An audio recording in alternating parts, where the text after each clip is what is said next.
I'm Evelyn, and I'm 62 years old. Last Saturday morning, I was browsing through the weekly antique fair downtown, looking for nothing in particular, just enjoying the crisp autumn air and the familiar comfort of old things with stories to tell. I run a small bookkeeping business from my home, nothing fancy, just helping local shops and families keep their finances straight. My husband passed 3 years ago, and since then, these weekend outings have become my way of staying connected to the world beyond my ledgers and tax forms.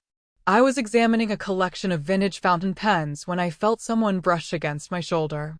A woman in a dark coat, maybe 50-something, with worried eyes that seemed to look right through me. Without a word, she pressed something into my palm, a small piece of paper folded tight. Then she leaned close and whispered, "Leave when I leave." My heart started racing. I wanted to ask her what she meant, why she was doing this, but she was already moving away, weaving through the crowd with purpose. I looked down at the paper in my hand, my fingers trembling slightly as I unfolded it.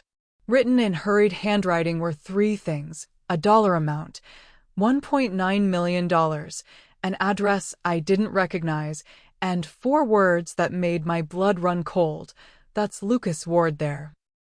I followed her gaze across the fair, past the booth selling Depression-era glassware, past the elderly man hawking old photographs. There, standing perfectly still among the browsing shoppers, was a man in an expensive gray suit. He was watching me, not casually glancing around like everyone else, watching me specifically, with the kind of focused attention that made my skin crawl. And I knew that face. I knew it from family photos, from Christmas dinners, from my son David's graduation party. Lucas Ward had been David's business partner for nearly 8 years. They'd built a property consulting firm together, helping people navigate real estate investments and development opportunities. Lucas had been to my home dozens of times. He'd bounced my grandchildren on his knee. He'd helped carry my husband's casket. So why was he standing across an antique fair, watching me like I was some kind of target? I tried to act normal, pretending to examine a set of china plates while my mind raced. The woman in the dark coat was moving toward the exit now, and her earlier words echoed in my head, "Leave when I leave." Every instinct told me to follow her instruction, but I needed to understand what was happening. I needed to know why Lucas was here, why someone felt compelled to warn me about him, and what that $1.9 million figure meant. As I made my way toward the exit, staying several booths behind the woman, I caught Lucas starting to move as well. He wasn't following me directly, but he was definitely keeping pace, maintaining that same careful distance. My hands were shaking now, and I clutched my purse tighter, suddenly aware of how vulnerable I felt. Let me tell you something about myself. I've never been the type to jump at shadows or create drama where none exists. After 43 years of marriage, raising 2 children, and running a business that requires precision and calm judgment, I've developed what you might call a practical skepticism about the world. I don't believe in conspiracy theories or paranoid fantasies. But I also don't ignore my instincts, and right now, every alarm bell in my head was screaming that something was very, very wrong. Outside the fair, the woman in the dark coat was waiting by a blue sedan. When she saw me emerge, she nodded toward the passenger side. "Get in," she said quietly. "We need to talk." Under normal circumstances, I would never get into a car with a stranger.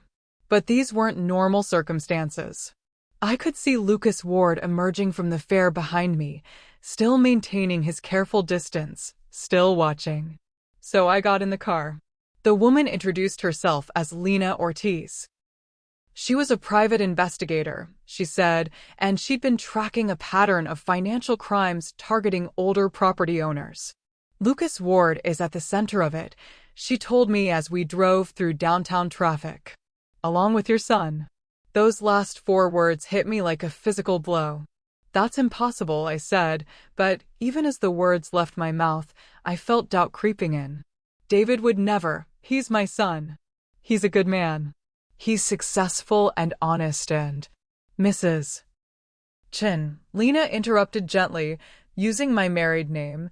When did you last speak to David about business? About his company's recent changes? I thought about it and realized with growing unease that we hadn't talked about his work in months. Not since the spring, when he mentioned something about restructuring the partnership, bringing in new investors, expanding their client base. He'd seemed excited about it all, talked about finally being able to afford the lake house he'd always wanted, about setting up better college funds for the kids. He told me they'd completed a major buyout, I said slowly. That Lucas was taking a step back from day-to-day operations, focusing on the bigger picture. David said it was the best thing that ever happened to their business. Lena pulled into a coffee shop parking lot and turned to face me. Mrs. Chin, I'm going to show you some documents. What you see might be upsetting, but I need you to look carefully and tell me if anything seems familiar. She opened a manila folder and spread several papers across the dashboard. Bank transfer records, property deeds, and corporation documents for something called Midwest Assets Holdings, LLC. At first glance, they looked like ordinary business paperwork, the kind of thing I see every day in my bookkeeping work. But then I started noticing details that made my stomach drop. My address appeared on one of the property transfer documents. My name was listed as a consulting party on several bank transfers, though I'd never consulted on anything involving these amounts of money. Most disturbing of all, there was a medical evaluation form with my name on it, signed by a doctor I'd never heard of, declaring me cognitively impaired and requiring financial assistance. I've never seen any of this before, I whispered, my voice barely audible. I've never signed anything like this. I've never even been to a doctor named. I squinted at the signature, Dr. Harrison Welch. We know, Lena said. That's why we need your help. This is part of a much larger scheme targeting seniors across 3 counties. The pattern is always the same. Identify older property owners, particularly those who've recently lost spouses or who live alone, create false medical documentation suggesting cognitive decline, then use family connections to facilitate what looks like legitimate asset transfers. She showed me more documents. Photos of other victims, men and women my age or older, standing next to foreclosure signs or looking confused in legal offices. Bank records showing assets being systematically drained through a network of shell companies. Phone transcripts of conversations between Lucas Ward and several people I didn't recognize, discussing the Chen property and accelerating the timeline. How long has this been going on? I asked.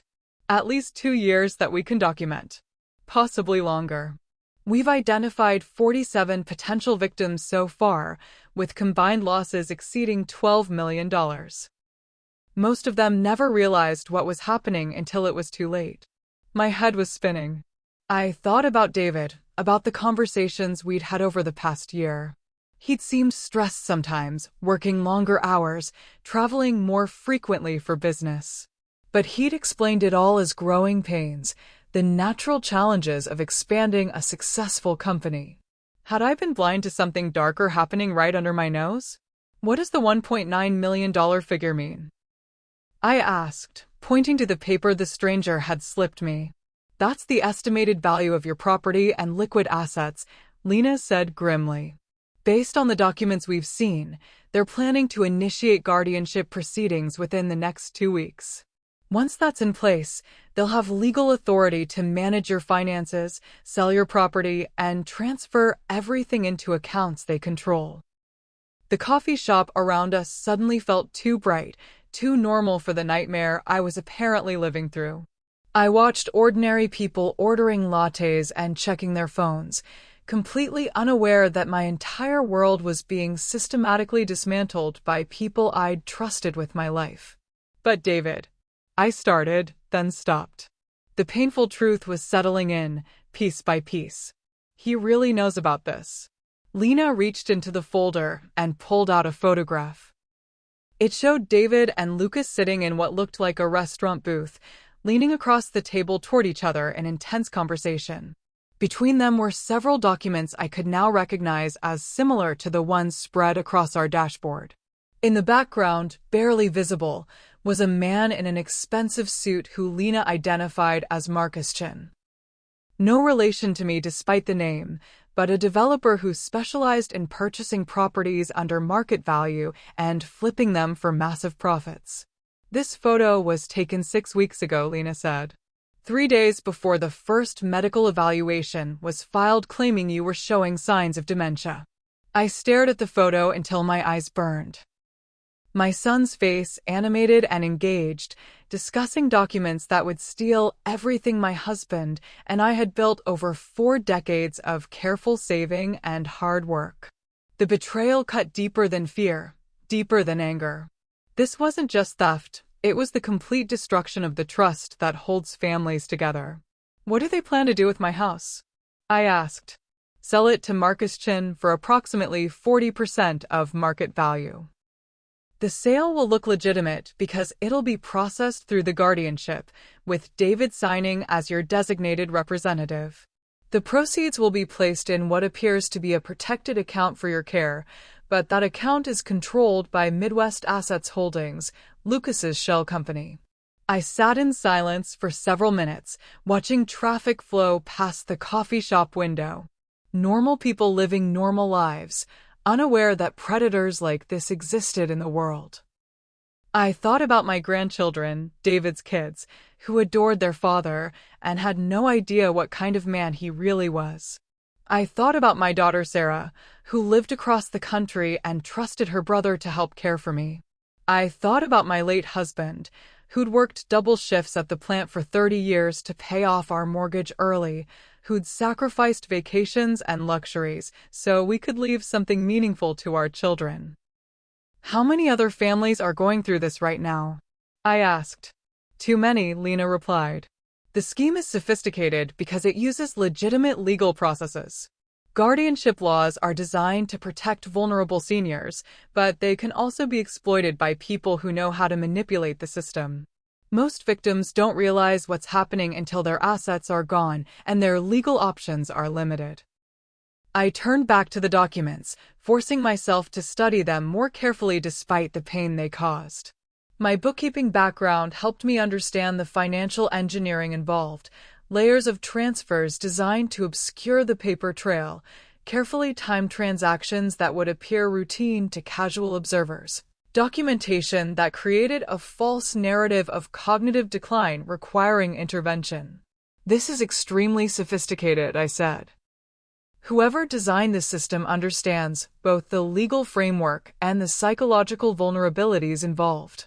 They know that most seniors won't question medical evaluations or family recommendations, especially when they're presented as protective measures. Exactly, Lena said. And that's why we need your help. Most victims don't discover the fraud until it's completed, which makes prosecution almost impossible. But you've been warned early.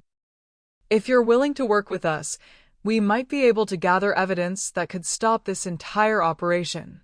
The weight of her request settled over me slowly. She was asking me to pretend nothing had changed, to continue interacting normally with David and Lucas while secretly recording conversations and gathering evidence. She was asking me to lie to my own son while he plotted to steal everything I owned. What would I have to do? I asked. Act confused but compliant. Let them believe their psychological profile of you is accurate, that you're a grieving widow who's becoming forgetful and overwhelmed by financial decisions. Attend the meetings they arrange. Sign papers they present, but only after we've documented everything. Wear a recording device when they think they're safe to speak freely. The plan was both brilliant and terrifying. It would require me to play a role completely opposite to my actual personality, to pretend weakness when I felt nothing but rage, to appear trusting when I now suspected everyone around me. How long would this take? I asked. Probably 2 to 3 weeks. Based on the timeline in their documents, they're planning to file the guardianship petition next Friday. We need to document their process, record their conversations, and gather enough evidence to prove intentional fraud before they complete the asset transfers. I thought about the alternative, trying to fight this through normal legal channels, hiring lawyers, attempting to prove my competence while they had already created documentation suggesting otherwise. By the time I convinced a court that I was being victimized, my house would be sold and my money would be scattered across accounts I'd never be able to trace. If I do this, I said, and something goes wrong, if they realize I know what's happening, what then? Lena's expression grew serious. We'll have backup plans in place. Federal investigators are already aware of this case, and they're eager to build a prosecution that could bring down the entire network. You wouldn't be alone in this. I looked at the photograph of David again, studying his face for signs of the son I thought I knew. Was there guilt in his expression? Conflict? Or had I been so wrong about his character that this kind of betrayal came naturally to him? Mrs. Chin, Lena said gently, I know this is an impossible situation. No parent should have to choose between protecting themselves and protecting their relationship with their child. But you should know that David isn't just planning to steal from you. He's already stolen from other families. Families with grandchildren who trusted him, parents who welcomed him into their homes, seniors who thought he was helping them navigate complex financial decisions. She showed me more photos.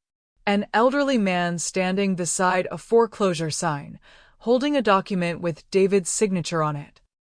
A woman in her 70s, crying in what appeared to be a legal office, while David sat across from her with the same professional smile I'd seen him use during our family dinners. 3 generations of a family standing in front of a house that no longer belonged to them, all of them looking confused and betrayed.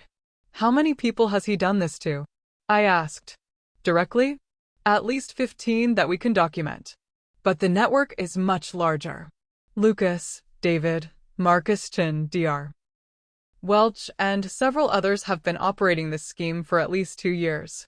The total number of victims could be in the hundreds when you include people who were targeted but not fully processed. The scope of it was staggering. This wasn't a desperate act by someone facing financial crisis. This was a systematic predatory enterprise that had destroyed dozens of families while generating millions in illegal profits. And my son was at the center of it. I thought about the last Christmas we'd spent together, just 8 months ago. David had seemed prosperous and confident, talking about business expansion and new opportunities. He'd brought expensive gifts for everyone, including a beautiful necklace for me that I'd assumed represented his success and thoughtfulness.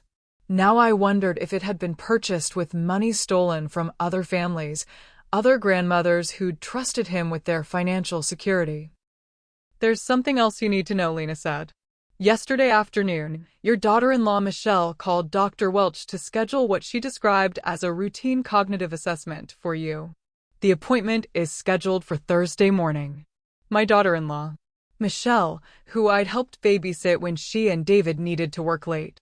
Michelle, who called me every few weeks just to chat and see how I was managing since my husband's death. Michelle, who brought my grandchildren over for Sunday dinners and always insisted on helping with the dishes. How deep does this go? I whispered. We're not entirely sure yet. Michelle might be fully complicit, or she might believe she's helping arrange legitimate medical care for someone she's been told is showing signs of decline. The pattern with these operations is that they often manipulate some family members while recruiting others as full participants. I felt physically sick. The betrayal wasn't just coming from one person, it was potentially coming from multiple people who I'd loved and trusted and welcomed into my life. People who had sat at my dinner table, people who had cried with me at my husband's funeral, people who had access to my home and my personal information and my complete trust. What happens if I say no? I asked. If I just refuse to participate in any of this? They'll accelerate the timeline, Lena said bluntly. Emergency guardianship proceedings can be filed within 48 hours if they claim you're in immediate danger of financial exploitation or self-harm. Once those proceedings begin, you'll have very limited ability to defend yourself, especially given the medical documentation they've already created. The trap was perfect.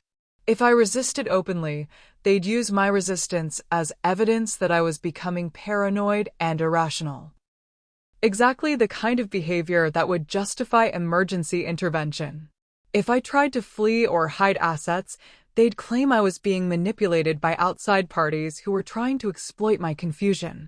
The only way to fight back was to pretend I didn't know I was being attacked. Mrs. Chin, Lena said, I've been investigating financial crimes for 12 years, and I've never seen a more sophisticated operation than this one. The people running it understand human psychology, legal vulnerabilities, and family dynamics in ways that make them extremely dangerous. But they also rely on their victims remaining isolated and uninformed. The fact that someone was able to warn you, the fact that we've been able to identify their pattern, that gives us opportunities they don't expect. I stared at the evidence spread across the dashboard, forcing myself to accept the reality of my situation. My son was planning to steal everything I owned. My daughter-in-law was either helping him or being manipulated into helping him. My former business associate was coordinating what appeared to be a criminal enterprise targeting vulnerable seniors. And I was being asked to walk directly into the center of this conspiracy, pretending to be helpless while secretly gathering evidence that could send them all to prison. If I do this, I said, and we succeed in stopping them, what happens to my grandchildren? What happens to my relationship with the family members who might be innocent in all this? Lena's expression softened. I can't promise it won't be devastating for your family relationships. When the truth comes out, when arrests are made, when the scope of this operation becomes public, it's going to destroy the family structure you've known for years. Some relationships might never recover. The honesty was both appreciated and terrifying. This wasn't just about money or property. It was about the complete destruction of the family I thought I belonged to. Even if we stopped the theft, even if we brought the perpetrators to justice, I would never again be able to trust the people I'd loved most in the world. But then I thought about the other victims. The elderly man with the foreclosure sign. The crying woman in the legal office. The three-generation family standing in front of their lost home. How many of them had children or grandchildren who either participated in their victimization or failed to protect them from it? How many families had already been destroyed by the scheme I was being asked to help stop? I'll do it, I said. The decision felt both inevitable and impossible. Inevitable because the alternative was accepting my own victimization while allowing countless others to suffer the same fate. Impossible because it meant deliberately walking into the most dangerous and emotionally devastating situation I'd ever faced. Are you certain? Lena asked. Once we begin this process, there will be no going back. You'll be committed to seeing it through to the end, regardless of what we discover about your family members or how difficult the emotional cost becomes. I thought about my husband, about the values he'd tried to instill in our children, about the kind of person he'd expected me to be when faced with impossible choices. He would have wanted me to fight back, not just for myself, but for everyone who couldn't fight back for themselves. I'm certain, I said. What do we do first? Over the next hour, Lena explained the plan in detail. I would return home and act normally, as if the encounter at the antique fair had never happened. When David or Michelle called to discuss the cognitive assessment, I would express mild confusion but ultimate compliance. I would attend the appointment with Dr. Welch and allow him to conduct whatever fraudulent evaluation he had planned. Throughout all of this, I would be wearing recording devices that would capture conversations and gather evidence. The hardest part, Lena warned, will be controlling your emotional reactions. When David lies to you directly, when he expresses fake concern about your well-being while planning to rob you, when he brings your grandchildren over for dinner while discussing your financial exploitation, you'll have to respond as if you believe him completely. She was right. The emotional discipline required would be almost superhuman. I would have to smile at people who were betraying me, trust people who were lying to me, and appear vulnerable to people who were planning to destroy me. What about my safety? I asked. If they suspect I know something, if they think I'm gathering evidence. We'll have surveillance on your house 24 hours a day, Lena said. Federal agents will be monitoring your phone calls and ready to intervene if the situation becomes dangerous. You'll have a panic button that connects directly to law enforcement. And most importantly, you'll never be completely alone during crucial conversations. As we prepared to leave the coffee shop, Lena handed me a small device that looked like an ordinary hearing aid. "This is a recording device and GPS tracker," she explained. "It's virtually undetectable, and it will allow us to monitor your safety while documenting everything that happens." I held the tiny device in my palm, understanding that it represented my only protection in the nightmare I was about to enter. Such a small thing to carry the weight of my entire future. "Mrs. Chin," Lena said as I prepared to get out of the car, "I want you to remember something. You are not the victim in this situation. You are an undercover investigator helping to bring down criminals who have hurt many people and are planning to hurt many more. That perspective might help you maintain your strength when things become difficult." I nodded, though I wasn't sure I believed her. I felt very much like a victim, of betrayal, of manipulation, of a system that made it possible for children to legally steal from their own parents. But I also felt something else. A cold, burning anger that was stronger than fear, stronger than heartbreak, stronger than the desire to avoid confrontation. These people had underestimated me. They had looked at a 62-year-old widow and seen someone they could easily manipulate and discard. They had assumed that grief and age had made me weak, that trust and love had made me blind. They were about to discover how wrong they were. I drove home through familiar streets, seeing everything with new eyes. The house where the elderly couple had lived until they moved to assisted living last year. Had they really chosen to move, or had they been forced out by schemes like this one? The empty lot where a small family business had operated for decades before suddenly closing. Had that been legitimate financial difficulty or something more sinister?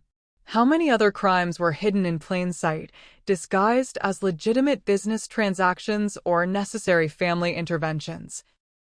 How many other seniors were living through what I was about to experience, but without anyone to warn them or help them fight back? By the time I pulled into my driveway, my resolve had hardened into something unbreakable. I was going to stop this. Not just for myself, but for everyone who had suffered and everyone who might suffer in the future. I was going to gather evidence that would destroy this entire network, regardless of the personal cost. My phone rang as I unlocked my front door.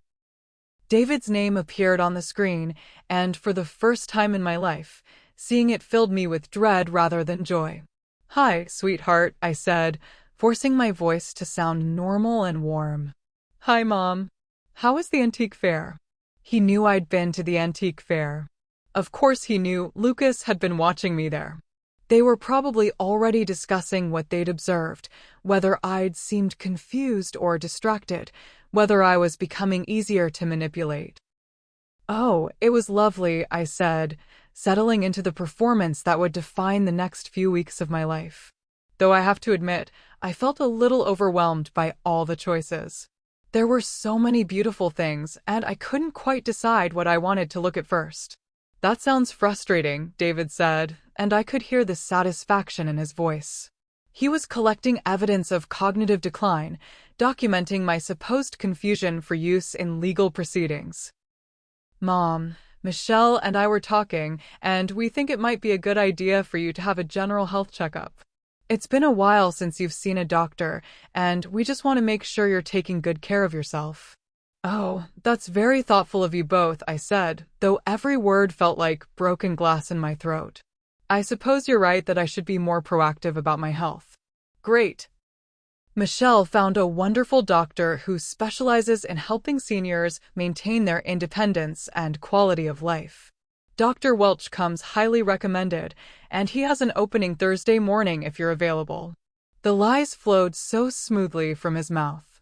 Dr. Welch was a fraud who would evaluate me for cognitive impairment I didn't have, creating documentation that would be used to justify stealing everything I owned. But David presented it as a thoughtful gesture, a loving son caring for his aging mother. "Thursday morning should be fine," I said. "What time?" 10 o'clock. Michelle will pick you up around 9:30, and afterward, maybe the three of us could have lunch together. We've missed spending time with you lately." Of course they had missed spending time with me. They had been too busy planning my financial destruction to maintain normal family relationships. But they needed to reestablish regular contact now, to monitor my mental state and ensure I remained compliant with their plans. "That sounds wonderful," I said. "It will be nice to catch up." After I hung up, I sat in my kitchen for a long time, staring at the family photos covering my refrigerator. David's wedding pictures. Photos of my grandchildren at various ages and stages. Holiday gatherings where everyone looked happy and loving and genuine. How long had David been planning this? Had he looked at me across Thanksgiving dinner last year and calculated the value of my assets? When he'd hugged me goodbye after Christmas, had he been thinking about timelines for initiating guardianship proceedings? Had any of our recent interactions been genuine, or had every conversation been part of an elaborate psychological manipulation designed to prepare me for victimization? I thought about my husband's last months, when David had been particularly attentive and helpful. He'd insisted on helping us organize our financial documents, updating our wills, ensuring everything was properly documented and easily accessible. At the time, I'd been grateful for his initiative and thoroughness. Now I realized he had been conducting reconnaissance, mapping our assets and identifying vulnerabilities that could be exploited after my husband's death. The cruelty of it was breathtaking. They had waited until I was grieving, isolated, and emotionally vulnerable before beginning their attack. They had used my love for my family and my trust in their good intentions as weapons against me. They had turned my own home into a crime scene, using family dinners and casual conversations to gather intelligence that would facilitate my destruction. But they had made one crucial mistake. They had underestimated their target.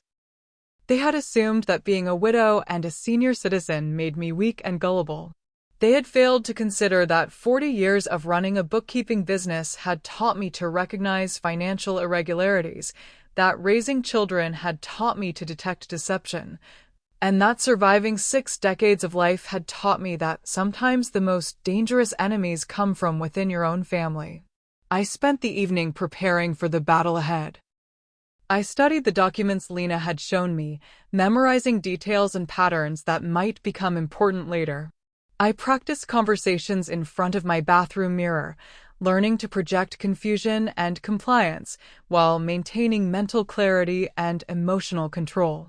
I tested the recording device, familiarizing myself with its operation and ensuring it would capture clear audio during crucial encounters.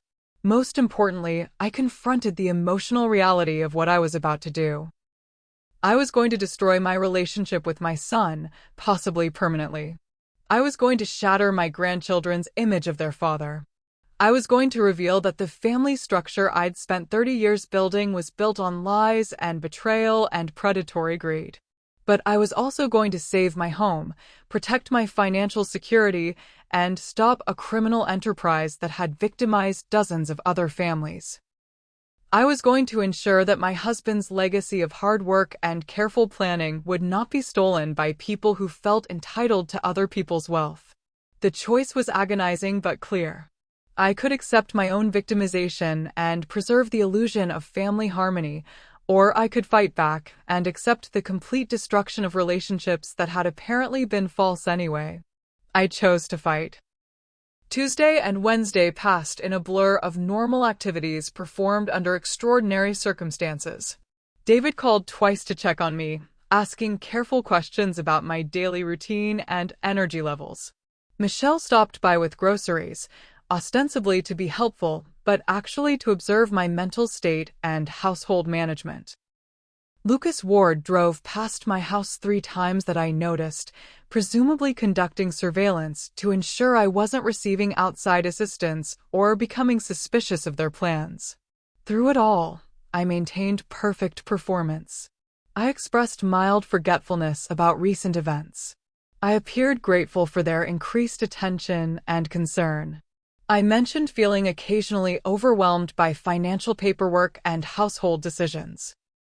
I created exactly the psychological profile they needed to justify their next steps. Meanwhile, Lena and her team were documenting everything. They recorded the surveillance, photographed the visits, and tracked the increased communication between the conspirators.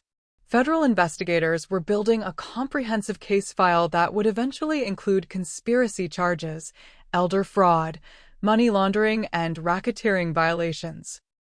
Thursday morning arrived with unseasonable warmth and brilliant sunshine, the kind of perfect autumn day that should have been spent enjoying life rather than walking into a carefully orchestrated trap. Michelle arrived exactly on time, bringing coffee and pastries and expressing cheerful concern about my upcoming appointment. "Dr. Welch is supposed to be wonderful," she said as we drove toward his office. "Very thorough, very patient, especially good with seniors who might be feeling anxious about medical evaluations." I nodded and smiled, though I wanted to scream. She was either completely deceived by her husband's lies, or she was actively participating in preparing me for a fraudulent medical evaluation that would be used to justify stealing my life savings. Either way, her cheerful manipulation felt like another layer of betrayal. Dr. Welch's office was located in a medical complex that looked legitimate and professional. His waiting room was filled with the kind of older patients you'd expect to see at a geriatrician's practice, which provided perfect camouflage for the fraud he was perpetrating. If I hadn't known better, I would have seen nothing suspicious about the environment or the appointment. The evaluation itself was a masterclass in psychological manipulation disguised as medical care. Dr. Welch asked questions designed to elicit responses that could be interpreted as signs of cognitive decline. He administered tests that were rigged to produce concerning results regardless of actual performance. He expressed gentle worry about symptoms I didn't have and recommended interventions I didn't need. "Mrs. Chin," he said at the end of the appointment, "I want to be completely honest with you about what I've observed today. While you're clearly still a highly intelligent and capable person, I am seeing some signs that suggest we should be proactive about supporting your independence as you age." The recording device hidden in my ear was capturing every word of his carefully constructed lies. Somewhere, federal investigators were listening in real time as he built the fraudulent case that would be used to justify guardianship proceedings. I felt both vindicated and disgusted as I watched him work. Vindicated because his obvious dishonesty proved that Lena had been right about everything. Disgusted because I was witnessing the systematic destruction of medical ethics in service of criminal enterprise. "What kind of signs?" I asked, playing the part of a concerned patient seeking legitimate medical guidance. "Minor memory inconsistencies, some difficulty with complex problem solving, occasional confusion about time and place. Nothing dramatic or immediately concerning, but patterns that suggest we should consider putting additional support systems in place." He was describing symptoms I had never exhibited, creating a medical narrative that existed only in his imagination and in the fraudulent documentation he was being paid to produce. But he presented it with such professional authority that someone without my advanced knowledge might easily have been convinced that their mental capacity was declining. "Support systems?" I asked. "Family involvement in financial decisions, regular check-ins with medical professionals, possibly some assistance with household management and legal affairs. The goal is to maintain your independence while ensuring you have help with increasingly complex decisions." The language was perfectly chosen, reasonable, caring, focused on maintaining independence rather than removing it. Someone hearing this conversation without context would think Dr. Welch was a compassionate physician helping an aging patient navigate legitimate health concerns. They wouldn't recognize that he was actually building the medical justification for a financial crime. "Do you think these support systems are urgently needed?" I asked. "Not urgently, no. But I would recommend implementing them within the next few weeks, before any decline becomes more pronounced. The earlier we intervene, the better we can preserve your quality of life and decision-making capacity. Perfect timing, of course." The guardianship petition would be filed exactly when he was recommending intervention, making his evaluation appear prophetic rather than coordinated. If I hadn't known the truth, I might have been impressed by the apparent coincidence. Michelle was waiting in the reception area when I emerged from the appointment, her face showing exactly the right amount of concern and love. "How did it go?" she asked. "Dr. Welch seems very thorough," I said carefully. "He wants to discuss some recommendations with the family." "That sounds like a good plan. David will be so relieved that you're being proactive about your health." As we drove to lunch, I wondered again about Michelle's level of involvement. Was she genuinely deceived, believing she was helping arrange legitimate medical care for a family member who needed support? Or was she fully aware that we had just completed the first step in a criminal conspiracy designed to steal everything I owned? The lunch meeting provided some answers. David was waiting at the restaurant with a folder of documents and an expression of loving concern that felt like a knife in my heart.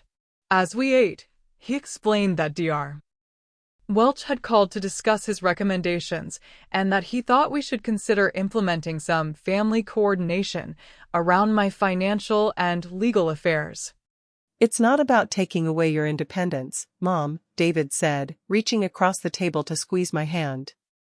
"It's about making sure you have support when you need it, and ensuring that you're protected from people who might try to take advantage of your trusting nature." The irony was so dense I could barely breathe. He was warning me about people who might try to take advantage of my trusting nature while actively taking advantage of my trusting nature. He was expressing concern about my vulnerability while systematically creating that vulnerability for his own benefit. "What kind of family coordination?" I asked. "Just basic things. Having me review any major financial decisions before you make them. Maybe setting up a system where I help with bill paying and investment management. Possibly updating some legal documents to ensure everything is properly organized." Each suggestion was presented as a helpful service, but together they added up to comprehensive financial control. Once I signed documents giving David authority to review my financial decisions, he would have legal power to block any actions that didn't serve his interests. Once he took over bill paying and investment management, he would have access to all my accounts and the ability to manipulate them without my knowledge. Once the legal documents were updated, the guardianship petition would have documentary support claiming that I had voluntarily requested family assistance due to declining capacity. "That sounds very thoughtful," I said, though every word felt like poison in my mouth. I have been feeling a bit overwhelmed by some of the financial paperwork lately. David's face lit up with satisfaction. "I'm so glad you're open to getting some help. I was worried you might see it as interference rather than support." Of course he was glad. I was performing exactly as his psychological profile had predicted, appearing grateful for assistance while voluntarily surrendering the independence that would make it possible to resist his plans. "When would we start implementing these changes?" I asked. Dr. Welch suggested moving relatively quickly, before any confusion becomes more pronounced. "I was thinking we could start this weekend, maybe have a family meeting to discuss everything and begin organizing the paperwork." The timeline was accelerating. They wanted to complete the initial documentation phase within days, presumably so they could file the guardianship petition early next week. Once those legal proceedings began, I would have very limited ability to defend myself, especially with Dr. Welch's fraudulent medical evaluation supporting their claims about my diminished capacity. "A family meeting sounds wonderful," I said. "It's been too long since we all sat down together to discuss important things." As we finished lunch, I felt the weight of the performance I was maintaining. Every smile, every expression of gratitude, every indication of trust and compliance was helping to build the case they would use against me in court. I was actively participating in the construction of my own legal destruction, but it was the only way to gather evidence that might ultimately save me. After Michelle dropped me off at home, I sat in my living room and tried to process what I had experienced. The medical evaluation had been completely fraudulent. A professional-appearing scam designed to create documentation that could be used in legal proceedings. My son and daughter-in-law were either active participants in this fraud or so deeply manipulated that they were unwittingly helping to facilitate it. But more disturbing than the fraud itself was the sophistication of the psychological manipulation involved. Every interaction had been carefully designed to reinforce my supposed vulnerability while making the perpetrators appear caring and protective. They weren't just stealing my money, they were stealing my sense of reality, making me question my own perceptions and judgment. If I hadn't been warned in advance, if I hadn't had access to evidence of their true intentions, I might have genuinely believed that I was experiencing cognitive decline and that my family's intervention was motivated by love rather than greed. The gaslighting was so subtle and professionally executed that it could convince someone to voluntarily surrender their independence while feeling grateful for the assistance. That evening, Lena called to debrief the day's events and prepare for the weekend family meeting. "You did perfectly," she said. "The recordings are clear, and Dr. Welch's fraud is thoroughly documented. We now have evidence of conspiracy, medical fraud, and the beginning of elder financial exploitation." "What happens at the family meeting?" I asked. "They'll present documents for you to sign, probably power of attorney forms, updated wills, maybe some financial account modifications. Everything will be explained as protective measures recommended by Dr. Welch for your own benefit. You'll need to sign them, but only after we've documented the coercive circumstances and fraudulent medical justification."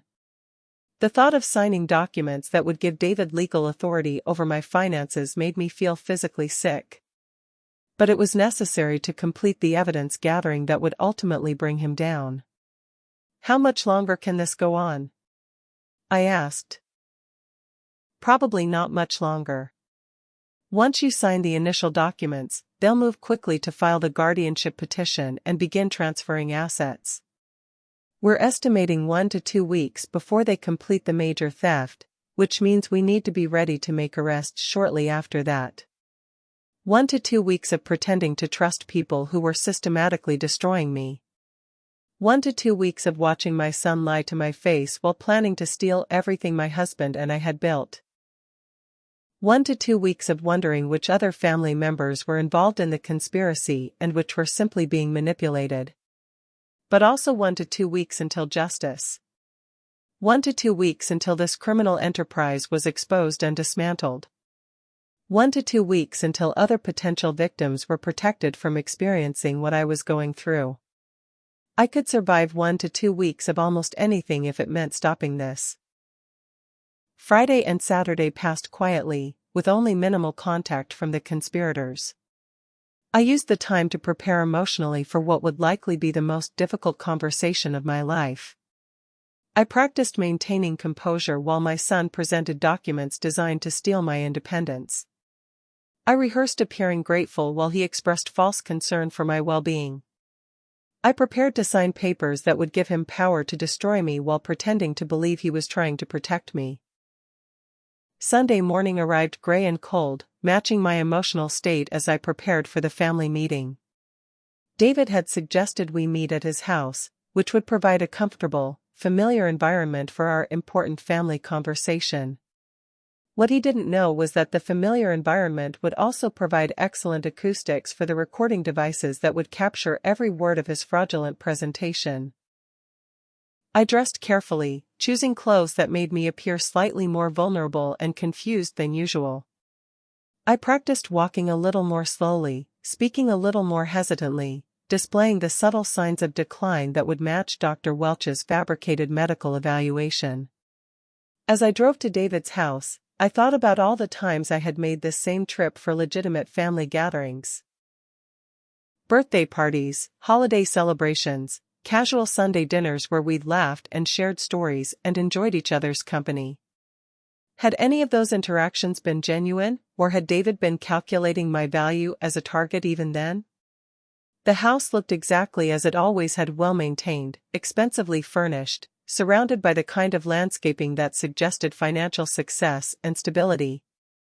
But now I understood where that financial success really came from.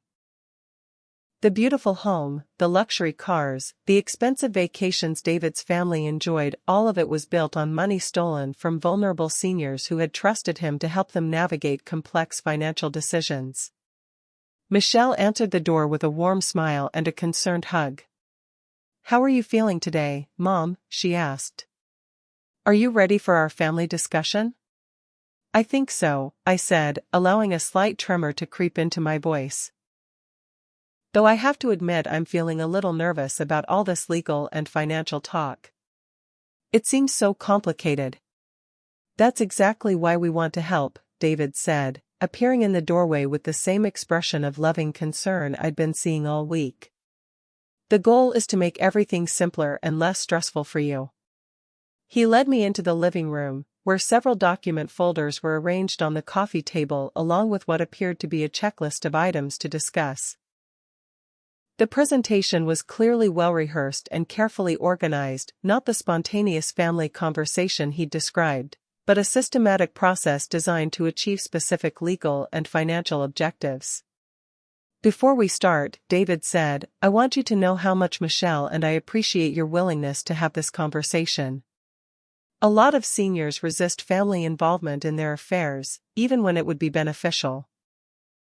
The fact that you're being so open-minded shows how much wisdom and maturity you still have." The compliment was simultaneously genuine and manipulative. He was acknowledging my mental capacity while simultaneously preparing to argue in court that I lacked the mental capacity to manage my own affairs. He was praising my wisdom while preparing to claim that I was too confused to make independent decisions.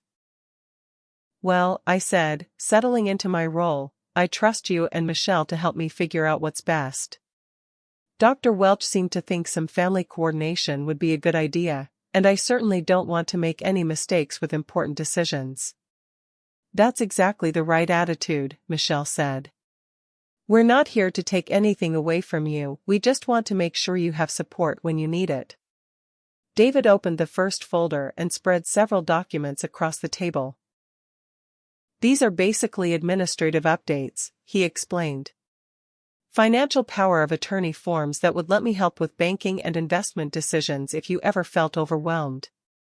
Healthcare directives that would ensure your medical preferences are followed if you're unable to communicate them yourself. An updated will that reflects your current wishes and circumstances."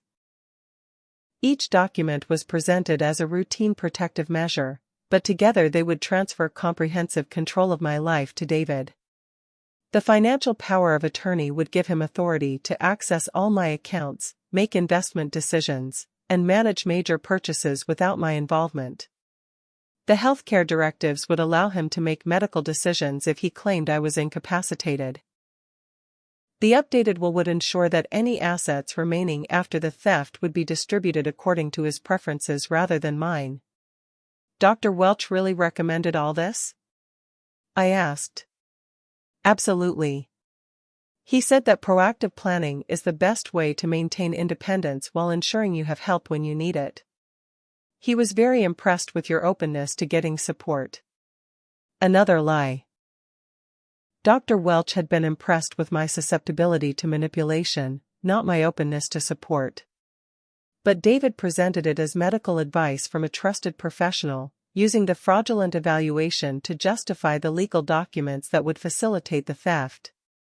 I studied the papers carefully, using my bookkeeping background to understand their implications while maintaining the appearance of someone who found them confusing and intimidating. The financial power of attorney was particularly broad, giving David authority to make virtually any financial decision on my behalf without requiring my approval or even my knowledge. "This seems like it gives you a lot of responsibility," I said hesitantly. "Are you sure you want to take on all this extra work?" "Mom, it's not extra work, it's family responsibility. Dad would have wanted me to make sure you're protected and cared for. This is just putting some systems in place so I can do that effectively." The reference to my husband was a masterful manipulation. David was invoking his father's memory to justify actions that would have horrified his father, using my grief and love to overcome any resistance I might feel to surrendering my independence. What exactly would change in my daily life? I asked. Honestly, probably nothing at first, David said. You'd continue managing your own affairs exactly as you do now. But if you ever felt overwhelmed by a major decision like whether to refinance the house, or how to handle a large investment opportunity, or whether to accept a settlement offer from an insurance company, you could just ask me to handle it for you. The examples he chose were telling. Refinancing the house would provide opportunities to extract equity. Investment opportunities would allow him to redirect money into accounts he controlled. Insurance settlements could be diverted before I ever saw them. He was describing scenarios where he could steal significant amounts while appearing to provide helpful service. That does sound very helpful, I said. And you really think Dr. Welch believes this is necessary? He was very clear that early intervention is key to maintaining independence as long as possible. The families that wait until there's a crisis often end up with much more dramatic changes and less personal control. Another perfectly crafted lie. Dr. Welch had been clear that early intervention would allow them to complete the theft before I realized what was happening. But David presented it as medical advice focused on preserving my autonomy and quality of life. As I prepared to sign the documents, I thought about all the other families who had sat through similar presentations without knowing they were being systematically destroyed. How many other seniors had felt grateful for their children's apparent concern while signing papers that would facilitate their own financial destruction? How many other families had been torn apart by greed disguised as love? But I also thought about the recording devices capturing every word of this conversation, about the federal investigators building cases that would ultimately bring justice, about the future victims who would be protected because of the evidence we were gathering right now.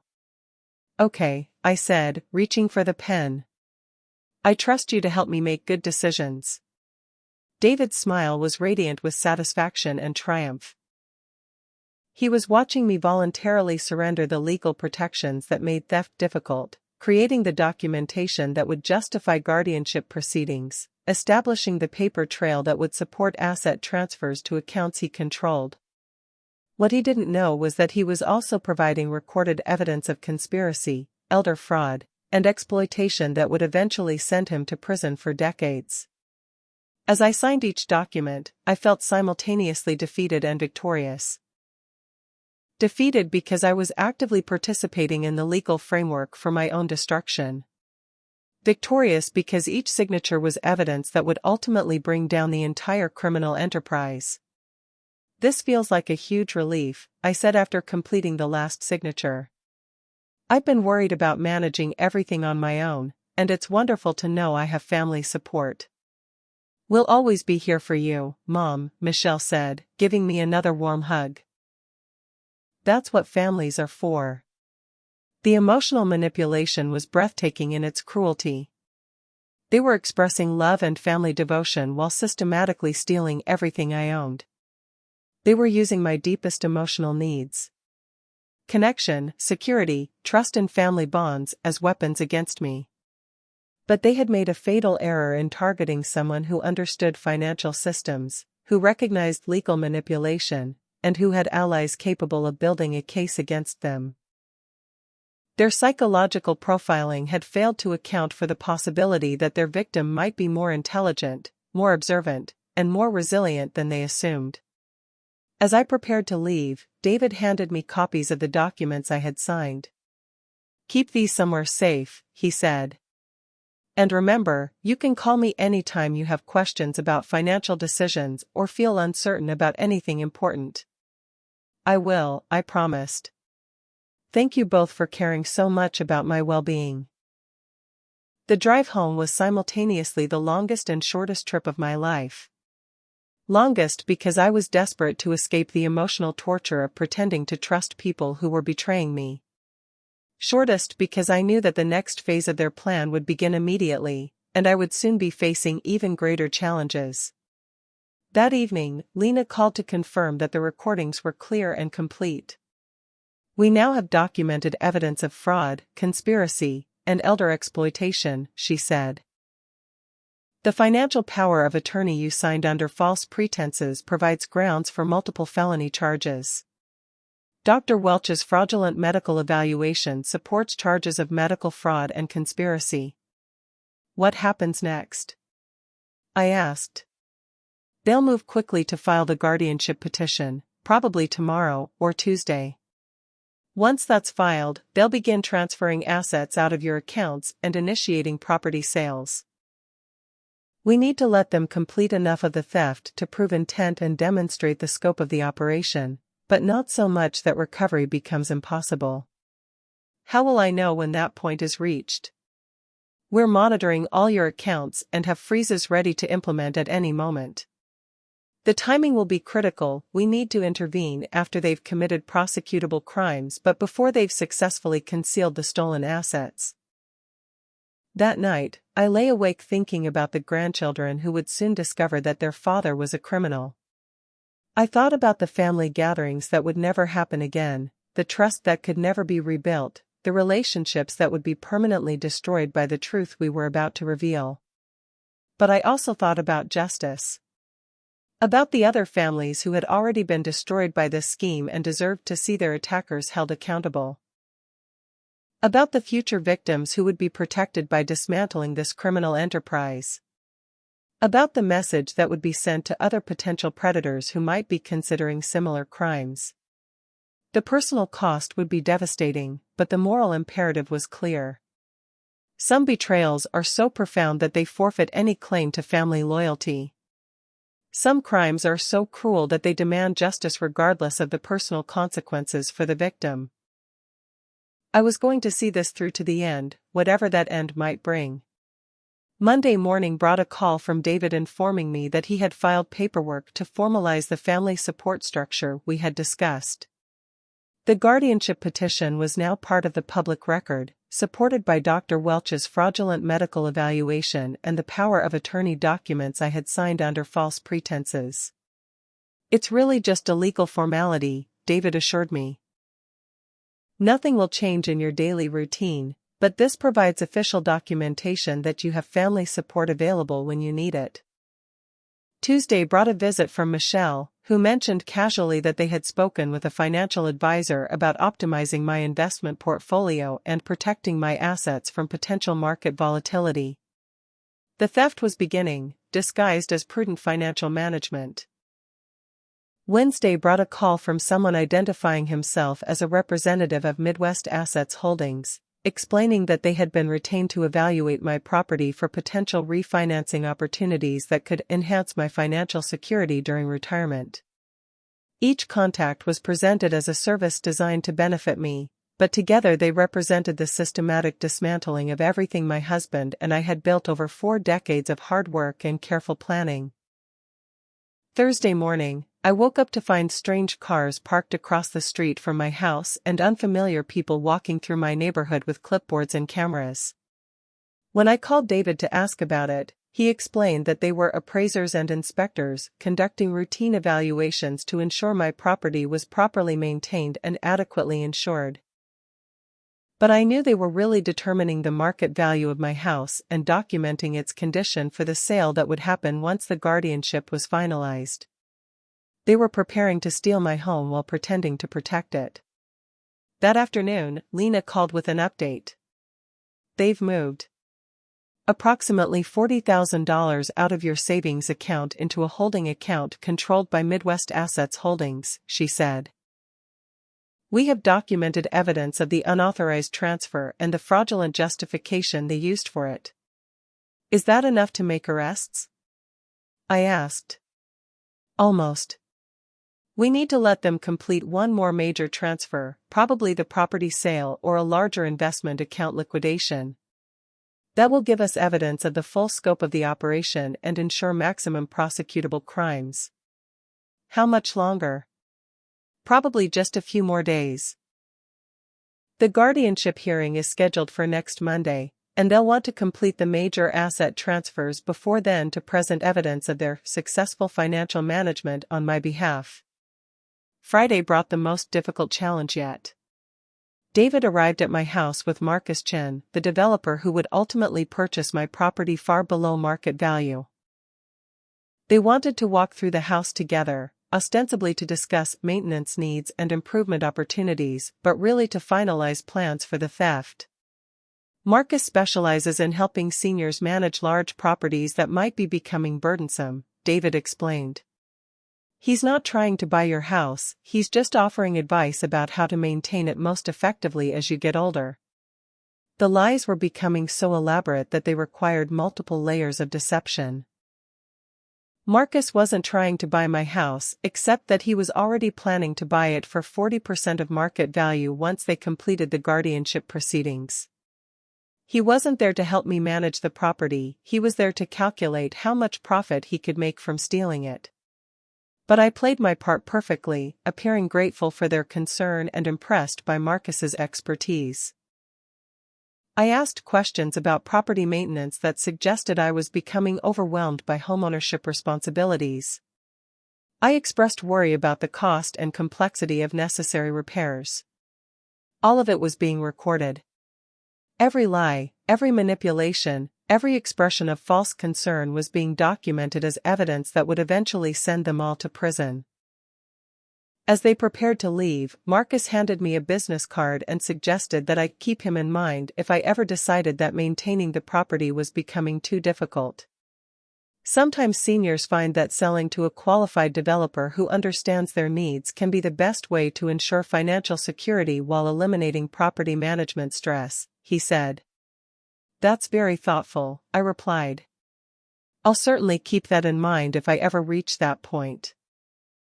What I was really thinking was that he would be keeping prison in mind when federal agents arrested him for conspiracy to commit elder fraud. Saturday was quiet, the calm before the storm I knew was coming. Sunday evening, Lena called with final instructions for the guardianship hearing that would take place Monday morning.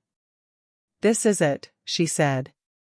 Tomorrow they'll present their case for why you need a guardian, using Dr. Welch's fraudulent evaluation and the financial confusion they've been carefully creating. You'll appear confused and grateful for their protection. The judge will likely approve the guardianship, giving them complete legal authority to manage your affairs. And then? And then we arrest them all. Federal agents will be in the courtroom, and as soon as the judge approves the guardianship, we'll present evidence of the entire conspiracy. David, Lucas, Dr. Welch, Marcus Chen, and potentially several others will be taken into custody on charges of conspiracy, elder fraud, money laundering, and racketeering. The moment I had been preparing for was finally arriving. All the lies, all the manipulation, all the emotional torture would be exposed and punished. Justice would be served, not just for me but for all the other families who had been destroyed by this criminal enterprise. But justice would also mean the complete destruction of the family relationships I had cherished for 30 years. It would mean watching my son being arrested in open court, seeing my grandchildren learn that their father was a criminal, facing the reality that some betrayals are so profound they can never be forgiven or forgotten. Monday morning arrived gray and cold, with the kind of bitter wind that cuts through even the heaviest coat. As I dressed for what I knew would be the most important day of my life, I thought about my husband and what he would have wanted me to do in this situation. He would have wanted me to fight. Not just for myself, but for everyone who couldn't fight for themselves. He would have wanted me to expose the truth, regardless of the personal cost, because some things are more important than family harmony or personal comfort. He would have been proud of what I was about to do. The courthouse was busy with the usual Monday morning collection of legal proceedings, divorce hearings, property disputes, criminal arraignments, and various administrative matters that comprise the ordinary business of justice. My guardianship hearing was scheduled for 10 o'clock in a small courtroom typically used for routine family court matters. David and Michelle arrived early, along with Lucas Ward and Dr. Welch. They all appeared concerned and professional, like caring family members and medical professionals working together to protect a vulnerable senior. Anyone observing them would have seen exactly what they intended to project: responsible adults taking appropriate action to help someone who needed assistance. What they didn't see were the federal agents positioned throughout the courtroom, the recording equipment documenting every word, and the arrest warrants ready to be executed as soon as the evidence gathering was complete. The hearing began with David presenting the case for guardianship. He spoke eloquently about his concern for my well-being, his observation of cognitive changes that suggested I needed support, and his desire to ensure I received appropriate care while maintaining as much independence as possible.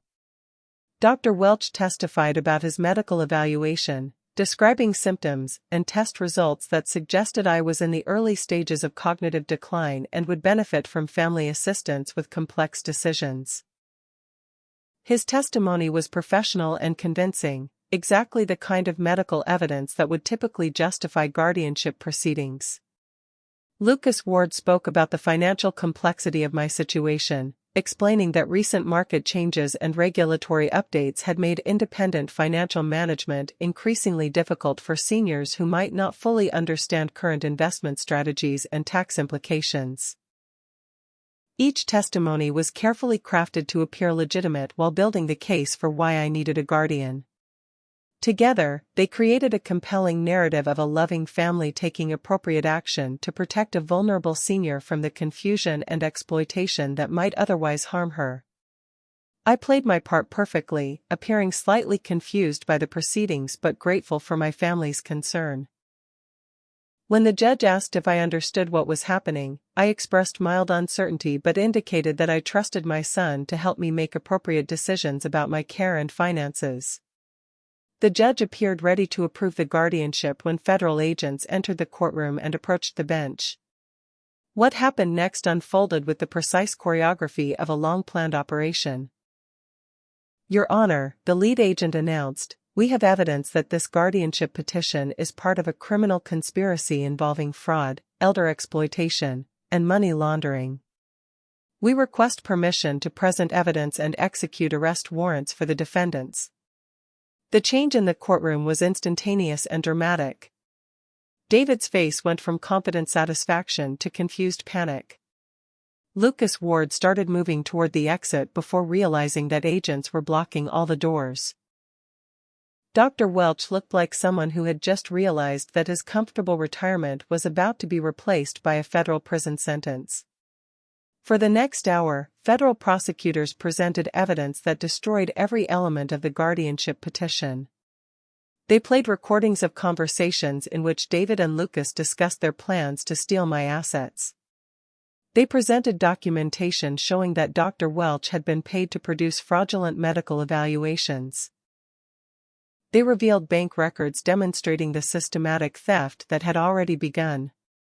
Most importantly, they demonstrated that I had been fully aware of the conspiracy from the beginning and had been working with investigators to gather evidence that would bring down the entire criminal enterprise.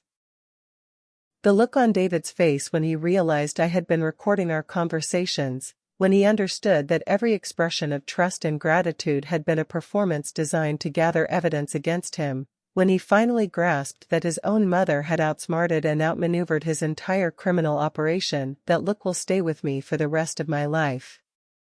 It was shock, betrayal, rage, and something approaching respect, all compressed into a single moment of absolute realization. He had underestimated me completely, and that underestimation had destroyed him. The arrests were swift and efficient. David, Lucas, Dr. Welch, and 3 other associates were taken into custody on charges that would likely result in decades in federal prison. Marcus Chen was arrested later that afternoon at his office, along with 2 other developers who had participated in similar schemes. Within hours, news outlets were reporting the dismantling of what prosecutors described as one of the most sophisticated elder fraud operations in recent memory, responsible for stealing more than $15 million from vulnerable seniors across 3 states. I sat in my car in the courthouse parking lot after it was all over, feeling simultaneously vindicated and devastated. Justice had been served, criminals had been stopped, future victims had been protected. But my family was destroyed, my son was facing decades in prison, and my grandchildren would grow up knowing that their father was a predator who had tried to steal from their grandmother. The personal cost of fighting back had been exactly as devastating as I had expected. But the alternative, accepting my own victimization while allowing countless others to suffer the same fate, had been unacceptable. I had made the right choice, even though it was the hardest choice I had ever made in my life. In the months that followed, the full scope of the criminal enterprise became clear through court proceedings and media coverage. Investigators identified 93 confirmed victims across 4 states, with total losses exceeding $22 million. The operation had been running for more than 4 years, systematically targeting seniors through a network of corrupt medical professionals, lawyers, and developers. Some restitution was possible through asset forfeiture and recovery efforts, though many families would never recover everything they had lost. More importantly, the prosecution sent a clear message to other potential predators that elder fraud would be prosecuted to the fullest extent of the law and that seniors were not as vulnerable or helpless as criminal enterprises assumed. Sarah, my daughter, flew in from California when she learned what had happened. We spent long hours trying to make sense of how David could have become the kind of person who would steal from his own mother, how we had missed the signs of his moral corruption, how we could rebuild family relationships that had been shattered by betrayal. There were no easy answers. David had apparently been living beyond his means for years, financing and lifestyle through credit and risky investments that had eventually collapsed. Rather than facing bankruptcy and professional humiliation, he had chosen to join Lucas Ward's criminal enterprise as what he probably saw as a temporary solution to his financial problems. But temporary solutions have a way of becoming permanent corruption, and David had eventually become comfortable with the idea that other people's money could solve his personal problems. The progression from financial desperation to criminal enterprise to targeting his own mother had probably seemed logical to him, step by step, even as it represented a complete abandonment of everything he had been raised to value. Michelle filed for divorce within weeks of David's arrest, claiming that she had been completely unaware of his criminal activities and had genuinely believed that their increased concern about my well-being was motivated by love rather than greed. Whether that was true remained unclear, but investigators found no evidence of her direct involvement in the conspiracy. The grandchildren struggled with the revelation that their father was a criminal who had tried to steal from their grandmother. Therapy helped, as did the passage of time and the consistent support of family members who weren't involved in David's crimes. But the damage to their sense of security and trust was profound and lasting. As for me, I learned that survival is more complicated than simply winning or losing. I had stopped the theft, brought criminals to justice, and protected other potential victims. But I had also lost my son, destroyed my family's sense of security, and discovered that the people I trusted most in the world were capable of betrayals I couldn't have imagined. The victory was real, but the cost was devastating. I still live in the same house David tried to steal, surrounded by the photographs and memories of the family I thought I knew. I continue running my bookkeeping business, helping local businesses and families manage their finances honestly and transparently. I volunteer with victim advocacy groups, sharing my story with other seniors who might be facing similar threats. But I also live with the knowledge that age brings vulnerability whether we want to acknowledge it or not, that family relationships can mask predatory intentions, and that sometimes the most dangerous enemies come from within our own homes. The strength required to fight back against family betrayal is different from any other kind of strength. It requires abandoning the assumption that love and trust are automatically reciprocal, accepting that some relationships are based on manipulation rather than genuine affection, and choosing justice over family harmony even when the personal cost is devastating. I made that choice because it was the only choice that honored my husband's memory, protected other vulnerable seniors, and maintained my own integrity. But I don't pretend it was easy, and I don't pretend the consequences weren't devastating. What I want people to understand is that age doesn't equal weakness, that seniors aren't automatically vulnerable to manipulation, and that fighting back against elder fraud is possible even when the perpetrators are family members who seem to hold all the advantages. But I also want people to understand that fighting back requires courage that comes at a tremendous personal cost, support from people who understand the complexity of family betrayal, and a justice system that takes elder fraud seriously enough to prosecute it aggressively. The woman who slipped me that note at the antique fair, Lena Ortiz, changed my life by giving me the information I needed to protect myself and fight back against criminals who assumed I would be an easy target. Without her warning, I would have become another victim, another family destroyed by greed disguised as love. But with her warning, I became something the criminals didn't expect, an informed adversary capable of gathering evidence, building cases, and ensuring that justice was served regardless of the personal cost. That transformation from victim to victor wasn't easy, wasn't painless, and wasn't without lasting consequences. But it was necessary, it was right, and it was ultimately successful in ways that extended far beyond my personal situation. Sometimes the most important battles are the ones we never wanted to fight, against enemies we never wanted to have, with consequences we would never have chosen. But fighting those battles, and winning them, can make the difference between a world where predators operate freely and a world where they face real consequences for their crimes. I chose to fight, and I'm proud of that choice even as I live with its painful consequences every day. That's what real strength looks like when everything you thought you knew about your life turns out to be a carefully constructed lie designed to facilitate your own destruction.